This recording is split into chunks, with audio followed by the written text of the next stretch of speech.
Hello and welcome back students. आज की class में हम लोग पढ़ेंगे जावा के इनपुट्स के बारे में। जावा में इनपुट लेने के तीन तरीके हैं। अगर हम कोई भी प्रोग्राम डेवलप करते हैं तो उसमें हम लोग तीन तरीके से इनपुट को दे सकते हैं, लेकिन हमें ये समझना होगा कि इनपुट होता क्या है। आइए इसे समझते हैं।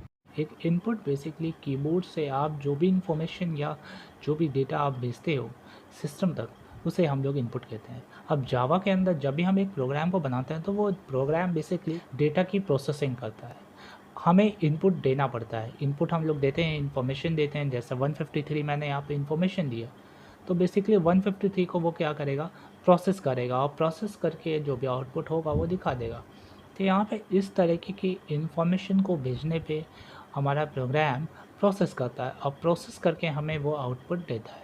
तो बेसिकली हमें यहाँ पे समझना होगा कि इनपुट के जावा में टेक्निक कौन कौन सी हैं, किस तरीके से हम लोग आखिर जावा प्रोग्राम के अंदर इनपुट भेज सकते हैं, ये हमें समझना कंपलसरी है। जावा के अंदर बेसिकली इनपुट लेने के तीन तरीके हैं। पहला आता है कि आप इनपुट ले लो एज एन लिटरल, यानी कि अगर आपने कोई प्रोग्राम बनाया तो उस प्रोग्राम के अंदर जिस जगह पे इनपुट की ज़रूरत है वहाँ पर लिटरल एज एन भेज दो।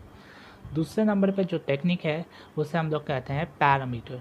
पैरामीटर के माध्यम से भी आप इनपुट ले सकते हो। जावा के अंदर हमें इसे डिटेल में थोड़ा सा समझने की ज़रूरत है, क्योंकि पैरामीटर जो है वो आपके मेथड्स के अंदर भी आता है, और पैरामीटर को हम लोग ब्लूजे के माध्यम से भी भेजते हैं। साथ ही साथ हम लोग पैरामीटर को कमांड लाइन से भी सीखेंगे कि वहाँ से अगर हमें प्रोग्राम को कंपाइल करना है तो वो कैसे हम लोग कर सकते हैं, और वहाँ से ही अगर हमें पैरामीटर भी भेजना है तो वो कैसे हम कर सकते हैं। तो यहाँ पे दो तीन तरीके हम लोग बेसिकली इस ही सेक्शन के अंदर सीखेंगे। तीसरे नंबर पे जो टेक्निक आती है उसे हम लोग कहते हैं स्कैनर क्लास। स्कैनर क्लास का इस्तेमाल करके भी हम लोग इनपुट लेना सीखेंगे, जो कि काफ़ी इंपॉर्टेंट है आपके कोर्स के अंदर। प्रोग्राम को बनाओगे तो बेसिकली आपको इनपुट लेना आना चाहिए। अगर इनपुट नहीं लेना आता है तो फिर तो दिक्कत की बात है।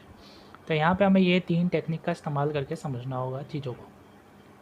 अब यहाँ पे एक बात आ रही है कि जब हम लोग क्लास को इस्तेमाल करेंगे एक पर्टिकुलर प्रोग्राम के अंदर, तो हमें ये समझना होगा कि यहाँ पे पैकेज क्या होता है, पैकेज क्या है, ये हमें समझना होगा। यहाँ पे ये कॉन्सेप्ट काफ़ी इंपॉर्टेंट है। तो नेक्स्ट क्लास के अंदर हम लोग पैकेज के बारे में पढ़ेंगे। Thank you.